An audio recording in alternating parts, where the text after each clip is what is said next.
제2장 초월성의 재건 19세기 신학에서의 내재성 18세기가 다 끝나갈 무렵 계몽주의 시대는 특히 영국에서 그 수를 다하게 된다. 이때쯤 많은 사상가들은 혹은 회의론에 빠져서 혹은 종교적 상대주의 때문에 이성의 종교를 내던져 버리게 된다. 이 사상가들은 결국 이성은 신, 도덕성, 그리고 삶의 의미 등에 대한 기본적인 질문들을 답하기에는 역부족이라는 결론을 내렸다. 그러나 계몽주의 시대가 그 종말을 고했을지라도 신학은 결코 과거의 모습과 같을 수는 없었다. 계몽주의 시대 이후에 전개된 신학적 경향은 서양 지성사의 한 시대를 장식한 계몽주의가 떠벌려 놓은 것들에 대하여 초연한 채로 남아있을 수가 없었다. 그 시점 이후로 신학자들은 지난 수십 년간 유럽 지성의 해안에 떠밀려온 그 엄청난 변화들로 조성된 사고 틀을 가진 사람들이 이해할 수 있는 방식으로 말할 필요가 있게 된 것이다. 이성의 시대가 막을 내리게 되면서 종교는 궁지에 몰리는 모습이었다. 지나간 18세기는 두 가지 대안만을 남겨놓은 것 같았다. 성경과 교회의 권위에 호소함으로써 인간의 죄와 하나님의 구원을 강조하는 전통적 기독교의 강조점을 택하든지 아니면 개인적 지성을 강조하는 계몽주의가 낳은 근대의 회의주의적 합리주의를 따르든가 해야 했다. 칸트 이전 시대에 대한 맥키퍼트의 기념비적 연구소에서 결론 내리고 있는 것처럼 18세기 말의 종교적 위기는 심각한 것이었다. 그러나 19세기의 어떤 신학자들은 그 선택들에만 묶여있기를 거부했다. 물론 그들도 이제 더 이상 이성의 시대를 거슬러 그 이전의 상태로 되돌아갈 수 없다는 것을 알고 있었다. 성경과 교회의 권위가 영원히 실추되었기 때문에 신학은 예전의 신앙 체계를 결코 다시 부활시킬 수 없었다. 이제 신학이 계몽주의 시대 이전의 교리적 정통으로 회귀한다는 것이 쉽사리 이루어질 수 없는 일이라는 것에 동의하면서도 그들은 계몽주의 시대 이후의 회의주의적 합리론을 유일한 대안으로 수용하기를 거부했다. 이 새로운 종류의 지성들이 계몽주의의 여파를 인정하면서도 진보해 나아갈 수 있는 유일한 길은 계몽주의의 기본 취지를 용인하면서 동시에 기독교 신앙을 이해하기 위한 새로운 길들을 모색하는 작업에 참여하는 것이었다. 19세기의 신학자들은 계몽주의의 도전과 그러한 도전이 극성을 부린 결과인 회의주의의 막다른 골목에서도 신학적 작업은 계속될 수 있다고 당당하게 주장했다. 그래서 그들은 계몽주의가 이룬 진보적 결과들을 수용하면서도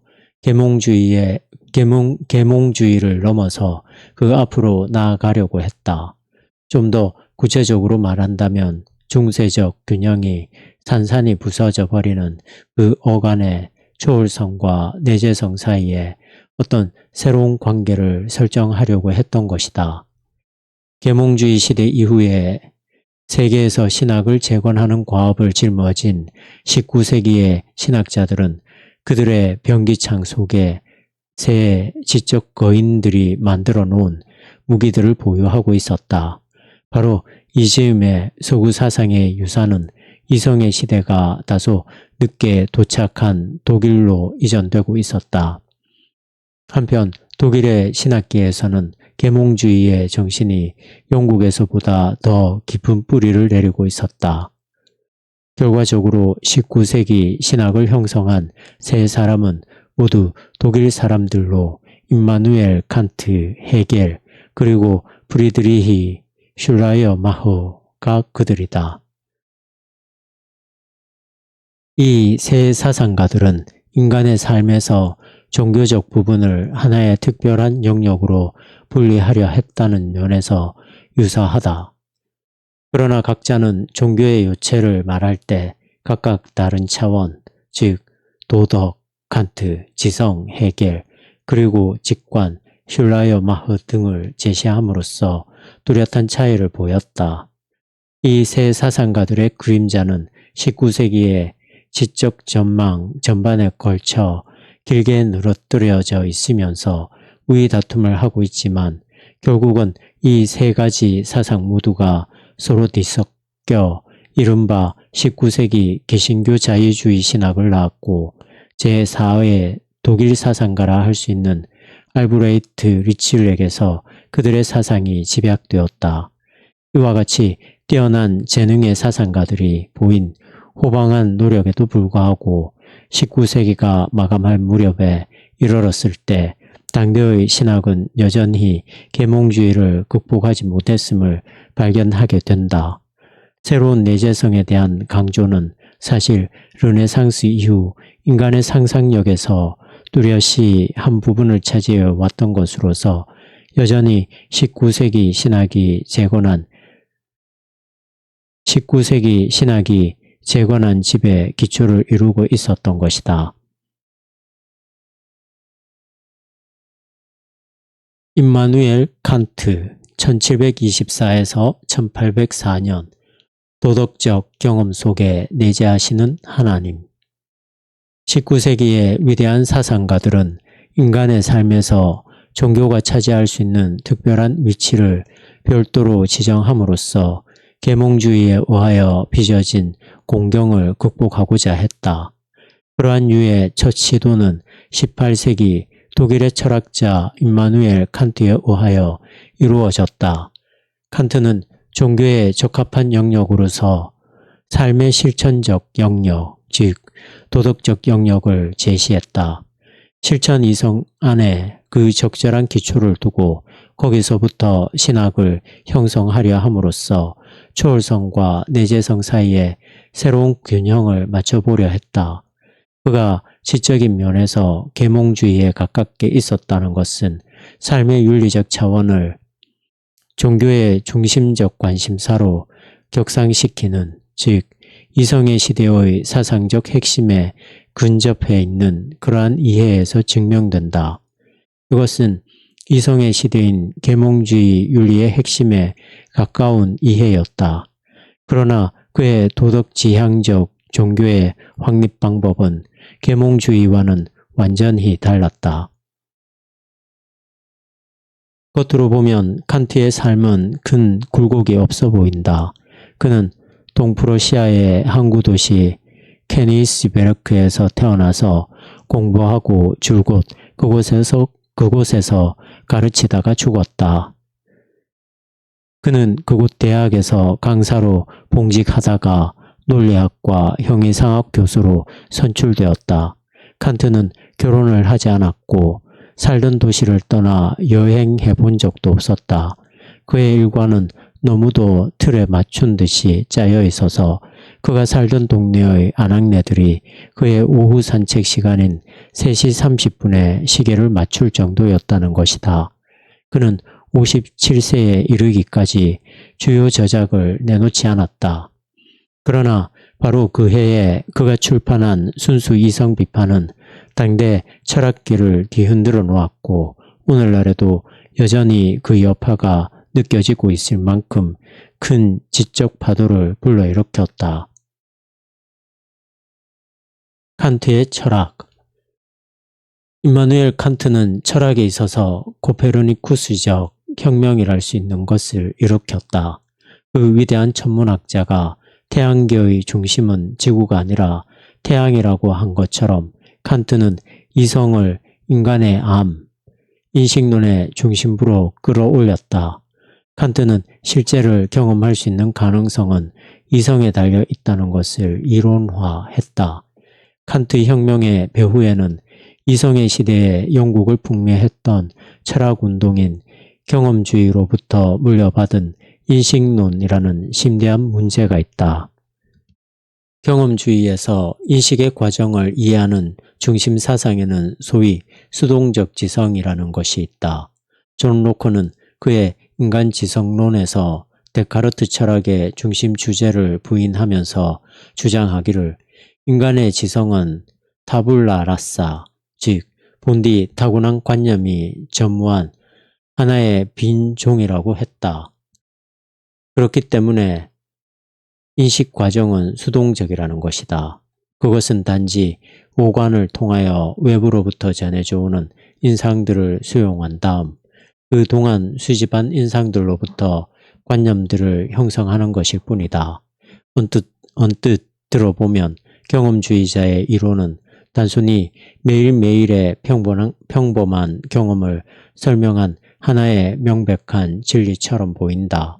그러나 이러한 인식론을 계속 따라가면 결국 그것도 인간의 인식에 대한 설명으로서 부적절하다는 것을 보여준 데이비드 휴메 회의주의에 도달하게 된다.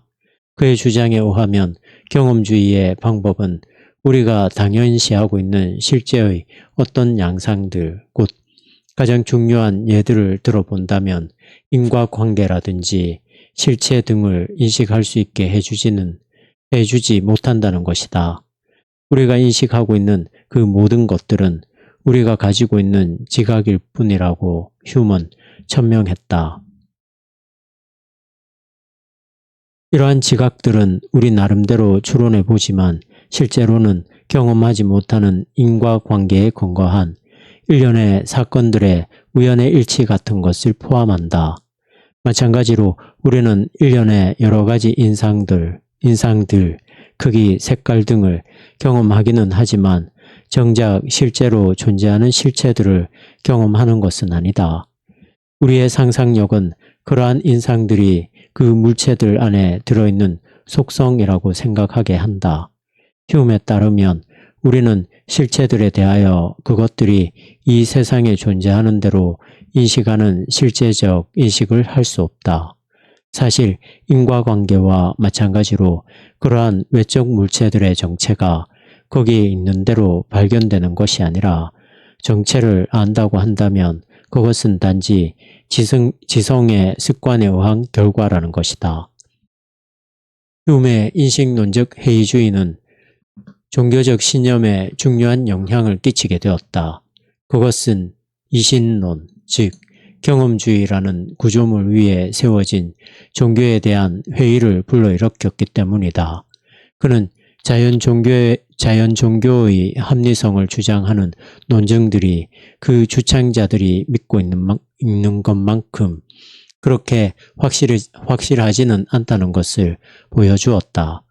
만약 인과관계라는 것이 경험될 수 있는 현상이 아니라고 한다면 한 예로서 우주론적 존재 증명이 신의 존재를 증명할 수 없을 것이다.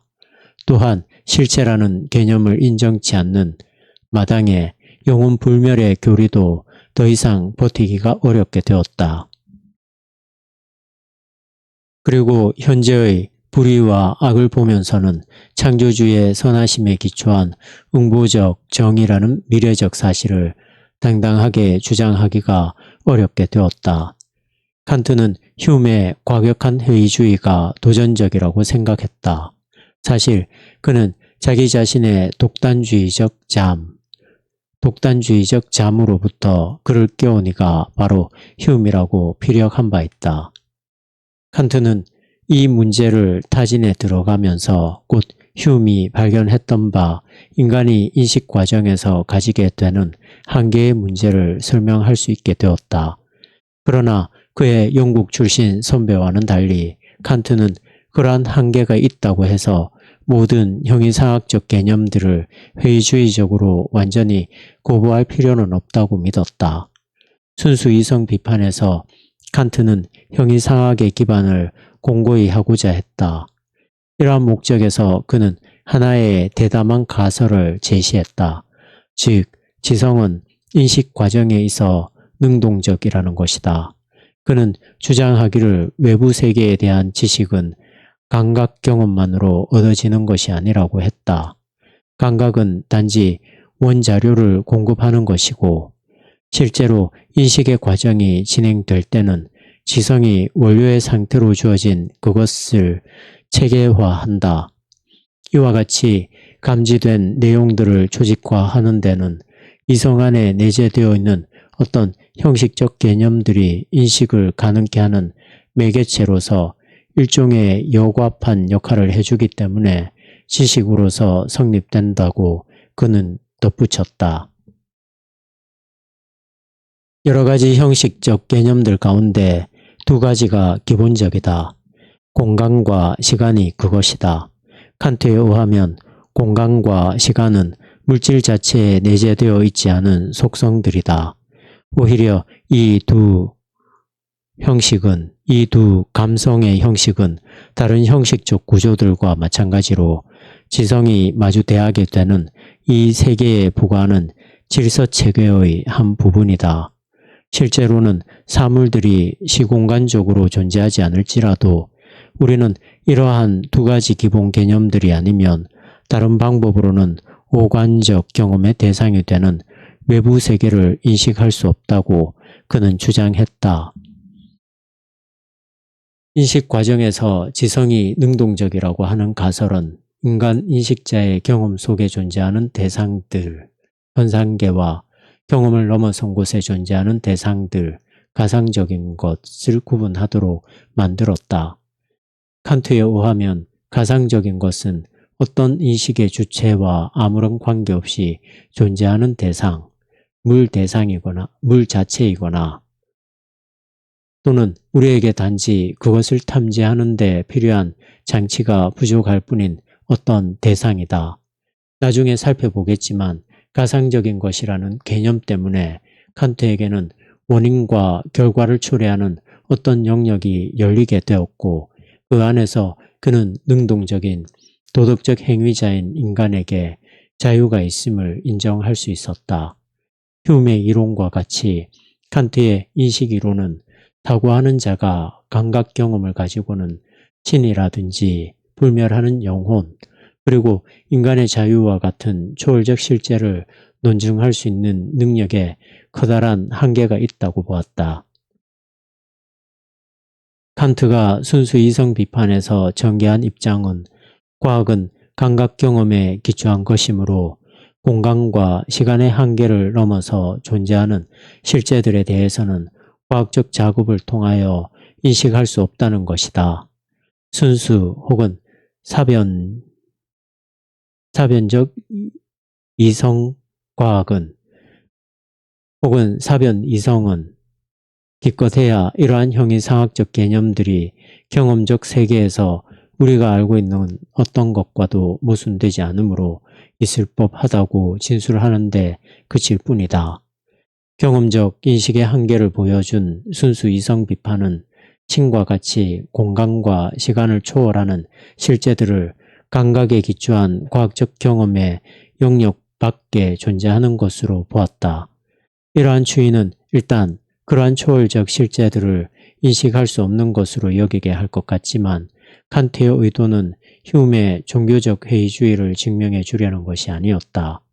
오히려 그는 좀 더 확고한 입장에서 형이상학적 가정들에 접근하려 했던 것이다.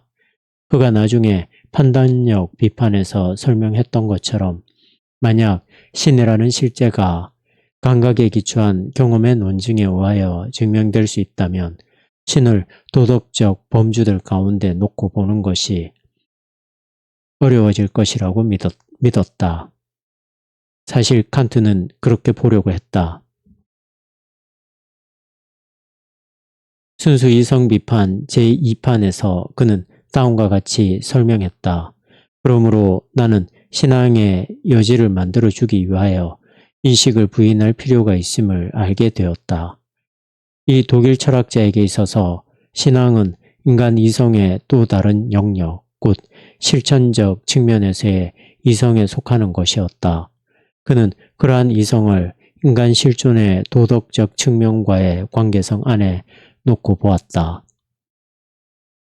실천 이성. 형이상학적 가설의 모든 이론적 증명들이 가지는 오류를 보여줌으로써 칸트가 처음 제시한 비판은 순수 또는 사변 이성의 한계를 밝혔다. 그러나 그 외의 다른 수단들을 이용하여 그러한 가설들을 확증하는 작업이 남아 있었다. 신불멸성, 그리고 자유 등의 개념들을 확립하는 작업은 칸트의 도덕적 논저들, 특히 그의 도덕 형이상학의 근본 원리, 실천 이성 비판, 그리고 도덕 형이상학 등을 통하여 이루어졌다. 이러한 작품들을 통한 그의 목표는 순수 이성 비판에서 이성을 이론적 측면에서 탐구했던 것처럼 이성의 실천적 측면에서 필요한 개념들을 연구하는 것이었다. 칸트의 주장의 기초에는 인간이란 감각 경험의 존재일 뿐 아니라 도덕적 존재이기도 하다는 논지가 있다. 그는 우리와 이 세상의 관계는 과학적 지식에만 국한되는 것이 아니라는 사실을 지적했다. 오히려 이 세상은 인간들이 활동하는 하나의 무대이며 도덕적 가치의 영역이라는 것이다. 칸트는 이른바 보편적인 인간의 도덕적 경험, 즉 도덕적으로 조건 지어져 있음에 대한 이해 혹은 도덕적 당위성이라는 것에 호소함으로써 인간 실존의 도덕적 성격에 대하여 입증했다. 인간들은 도덕성이라는 말로 설명할 수밖에 없는 선택을 해야 한다는 어떤 압력 같은 것을 느낀다고 그는 천명했다. 칸트는 이러한 인간 실존의 실천적이며 도덕적인 측면은 인간 실존의 이론적 자원과 마찬가지로 근본적으로는 이성적인 것이라고 주장했다. 결과적으로 그는 모든 이론적 혹은 감각에 기초한 인식의 근저에 다른 이성적 원리들이 있듯이 모든 타당한 도덕적 판단도 어떤 이성적인 원리들에 의하여 통제를 받고 있다고 확신했다. 결국 인간적 삶의 도덕적 차원의 목표는 가능한 한 이성적으로 되는 것이다. 칸트는 이러한 이성적인 도덕적 삶의 방식을 말할 때 의무라는 말을 사용했다. 칸트에게 있어서 의무의 길은 도덕성의 최고의 원리인 그의 유명한 정엄명법에서 그 절정을 이룬다. 기본적으로 이 원리는 각 사람이 이성적인 존재로서 어떠한 동기유발 요인들을 고려하든지 스스로 보편적인 것으로 삼은 것에 따라서 행동해야 함을 요구한다. 그의 말을 빌리면 당신의 행동의 준칙이 당신의 의지에 의하여 보편적인 자연 법칙이 된 것처럼 행동하라는 것이다. 이러한 정의가 가리키는 바와 같이 정엄명법은 구체적인 행동 하나하나에 초점을 맞추기보다는 행동 이면에 있는 동기유발 요인의 고려에 더 초점을 맞추고 있다. 실천적 요청들. 칸트가 형이상학을 재정립하는 데 근본이 된 것은 도덕적 조건성이라는 보편적 경험에 의하여 증명된 인간 존재의 도덕적 성격이다. 삶에 이러한 측면이 있다는 사실에 기초하여 그는 이론적 이성으로 입증할 수 없었던 세 가지 초월적 가설의 확실성에 대한 주장을 할 수 있었다. 이 세 개의 도덕적 성격이 그러한 요청들을 요구하기 때문에 이 실천적 요청들은 반드시 가정되어야 한다고 그는 주장했다. 처음에 두 가지 요청인 신과 영혼 불멸은 칸트의 최고선에 대한 이해로부터 발단되었다. 그의 주장에 따르면 인류를 위한 최고선은 덕과 행복이 연결되어 있는 곳에서 사는 것이다.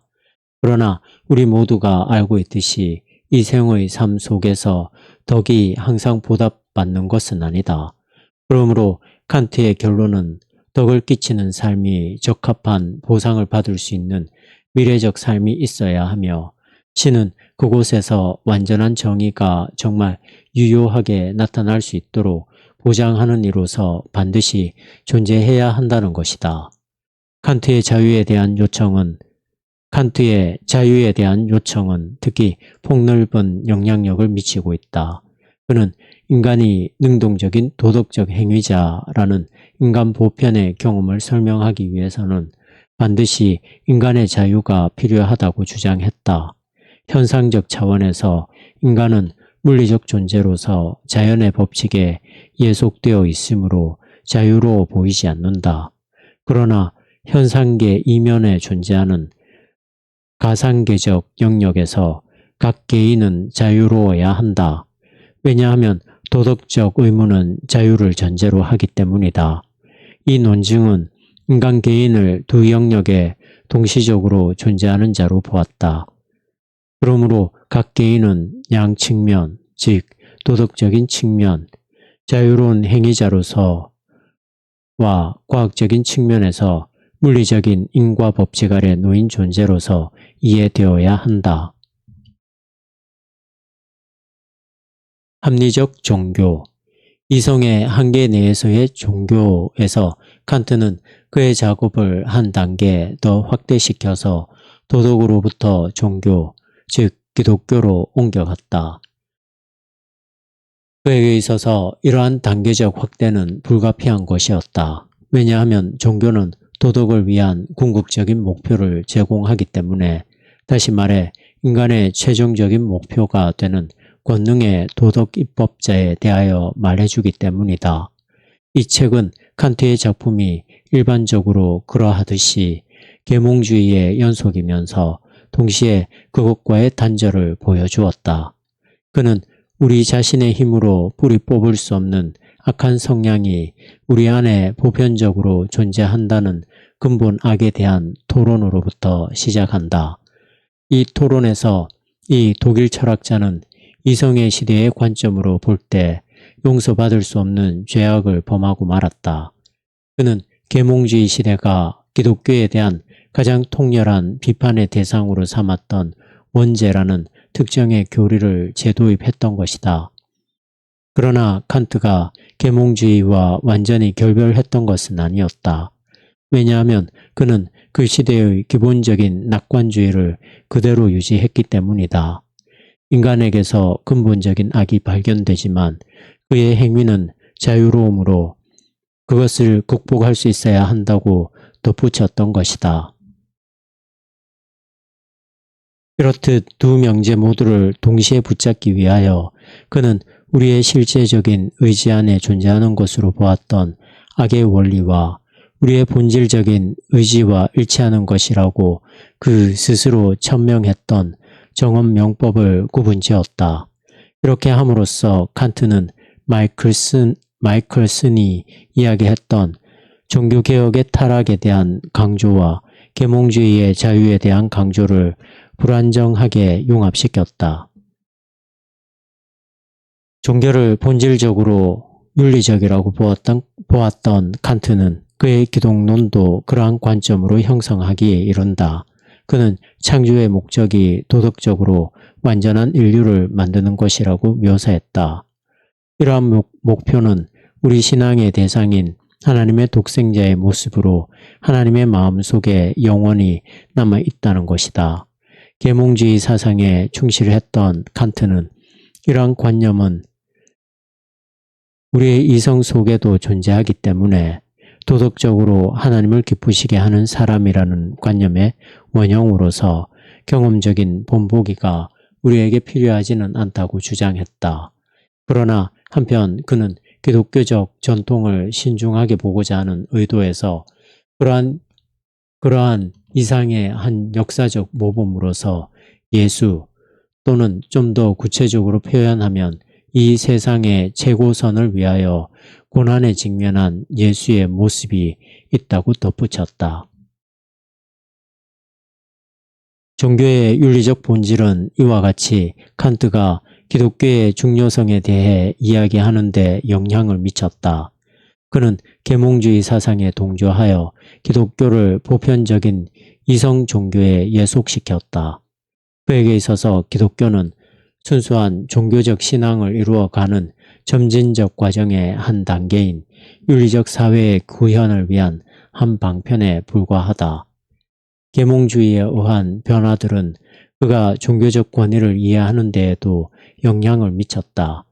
성경이 교회 안에서의 유일한 규범임을 인정하지만 칸트는 순수한 이성의 종교만이 진정한 것이며 보편타당한 것이므로 성경의 해석 원리라고 선언했다. 순수한 이성의 종교만이 성경의 해석 원리라고 선언했다. 그는 성경의 이야기들 이면에 놓여있는 진정한 의미는 도덕적 차원, 즉 거룩을 향하여 분투하는 덕이라고 결론지었다. 그리고 그는 기독교 이야기의 이면에 놓여있는 영원한 신앙의 진리를 추구했다. 진정으로 도덕적인 원리들을 자기 자신의 성품에 신중하게 받아들이는 방법 외에는 인간에게 다른 구원이 존재하지 않는다. 그러한 도덕적 원리들의 수용에 역행하는 것은 종종 비난의 대상이 되는 육적 본성이라기보다는 스스로 불러일으킨 사악이었고 그것은 일찍이 인류가 스스로에게 부여했던 바이다. 마지막으로 칸트는 은혜라는 범주를 재해석한다. 이 독일의 철학자는 성경의 이야기가 중요하다는 것을 인정하면서도 진정한 종교는 하나님이 우리의 구원을 위하여 이미 무엇을 했으며 무엇을 하고 진정한 종교는 하나님이 우리의 구원을 위하여 이미 무엇을 했으며 무엇을 하고 있는가를 아는 것이나 고려하는 데 있지 않고 그 구원을 얻기에 합당한 사람이 되기 위하여 우리가 무엇을 해야 하는가에 있다고 강조했다. 그리고 우리가 할 수 있는 것은 다만 도덕적으로 사는 일이라는 것이다. 그러므로 칸트는 종교개혁의 핵심이었던 은혜와 행함의 순서를 뒤집어 놓았다. 정도는 은혜로부터 시작해서 덕행으로 가는 것이 아니라 오히려 덕행으로부터 사죄의 은혜로 진행하는 것이라고 결론지었다. 도덕에 기초한 신학. 칸트가 제시한 접근은 신학의 혁신적인 기초를 놓았다. 그는 몇 가지 중심적인 종교적 교리, 즉 구체적으로 말하면 신의 실제, 영혼의 불멸, 그리고 인간 개인의 자유 등의 교리들을 추론해내기에 이른다. 그러나 계시로부터 신존재의 속성들을 논증하던 고전적 신학자들과는 대조적으로 인간을 이성적 존재로 보는 사상에만 기초하여 그의 사상 체계를 수립한 칸트는 데카르트와 다름이 없었다. 즉, 그의 방법은 계시로부터 이성으로 옮겨가는 것이 아니라 이성으로부터 계시로 이행하는 것이었다. 이렇게 함으로써 칸트는 계몽주의의 프로그램인 순수하게 이성적인 신앙을 설명하는 작업을 수행했던 것이다. 그러나 한 가지 중요한 혁신이 칸트를 이성의 시대로부터 구별해내게 한다. 그의 선배들과 달리 그의 제안의 특징을 이루었던 것은 추상적인 개념으로서의 이성이 아니었다는 점이다. 그는 종교의 근본이란 인간 존재의 어떤 특정한 차원, 즉 이성의 실제적인 양상과 연관되어 있는 도덕적 조건성의 경험이라고 주장했던 것이다. 결국 칸트는 인간 존재의 차원, 즉 신, 영혼의 불멸, 그리고 자유와 같은 인간 존재의 차원을 설명하는 데 필요하다고 보았던 형이상학적 요청들만을 긍정하였다. 이러한 방법론의 연장으로 그는 도덕적 보증자로서 필요한 속성들만을 신의 본성에 포함시켰다. 그러므로 칸트는 그러한 도덕적 차원을 넘어서서는 신의 본성을 알 수 없다고 했다. 그는 고전적인 기독교 사상처럼 신학을 기초로 해서 도덕을 세운 것이 아니라 도덕을 기초로 하여 신학을 세웠다. 신학사의 맥락에서 볼 때 칸트의 작업은 계몽주의 시대의 이실론의 최종적 사거를 의미하는 것이었다. 이성의 시대는 자연종교의 원리들을 계시종교에 흔들리는 교의와는 대조적으로 자연종교의 원리들을 경과하다고 생각했다. 왜냐하면 그것들이 경험적인 조사 방법, 칸트의 말로 하면 순수 이성을 채택하고 있는 흔들림 없는 이성의 호소에 기초하여 세워졌기 때문이었다. 그러나 칸트는 이 신론의 핵심적인 형이상학적 원리들은 신의 존재, 영혼의 불멸, 그리고 인간의 자유, 형이상학적 원리들은 사변 이성에 의하여 논증될 수 없다는 사실을 보여주었다. 여기서 그는 회의론자들이 추측해 오던 것을 확증해 주었다.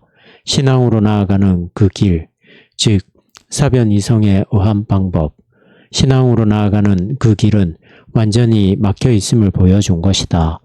여기서 이 철학자는 피조물인 인간의 한계에 대한 매우 영향력 있는 통찰을 제공한 것인데, 이것은 그 이후에 모든 신학이 심각하게 볼 필요가 있는 통찰이었다. 계몽주의 시대의 종교가 막다른 골목에 다다랐다고 해서 신학의 종말이 온 것은 아니었다. 종교의 근거를 이성의 어떤 다른 기능 혹은 능력, 인간 존재의 어떤 다른 차원에 두는 것이 가능해졌다. 이러한 목표를 위하여 칸트는 도덕을 강조하는 계몽주의의 강조점을 채택하여 그것을 좀 더 확고한 기초 위에 올려놓았다. 종교는 실천적 이성, 즉 인간 존재의 윤리적 차원과 그에 상응하는 이성의 도덕성에 기초하여 수립될 수 있다고 주장했다. 그에게 있어서 도덕적 차원은 종교의 적절한 영역이었다. 거기서 그것은 과학의 발견들에도 아랑곳하지 않고 최고로 군림할 수 있는 것이다. 결론, 많은 면에서 칸트의 작업은 철학과 신학 양자와 관련하여 전개되는 그 이후의 토론의 무대를 설정해 주었다. 그것은 계몽주의 시대의 주요한 진보들을 융합하는 것이었을 뿐 아니라 계몽 사상에 대한 하나의 명징한 답변이었다. 그러나 결국 그도 그 시대의 몇 가지 파괴적인 사상적 경향들을 극복하지는 못했다. 그는 종교란 초월적인 입법자에 대한 경배로서 그 입법자의 뜻이 인류의 목표가 되어야 한다는 사상을 수립하려 했다. 그러나 칸트의 방법에 의하여 만들어진 신학은 인간 중심적인 것이었다. 그래서 그것은 그 자신이 그렇게 애써 거부하려고 했던 신의 내재성을 어쩔 수 없이 강조하는 결과를 가져오고 말았다. 궁극적으로 보면 자율적인 인간의 이성이 계몽주의에서 말하는 순수 이성이든 칸트의 실천 이성이든 인간의 이성이 보편적으로 듣게 되는 신의 음성은 인간 자신 안에서부터 들려오는 소리인 것이다. 그것은 저 초월적인 저편으로부터 오는 말씀은 아닌 것이다. 칸트가 제시한 제안을 보면 초월적 신은 인간의 실천적 이성의 심연 어딘가에서 발견되는 정엄 명법의 음성 속으로 쉽게 묻혀버린다.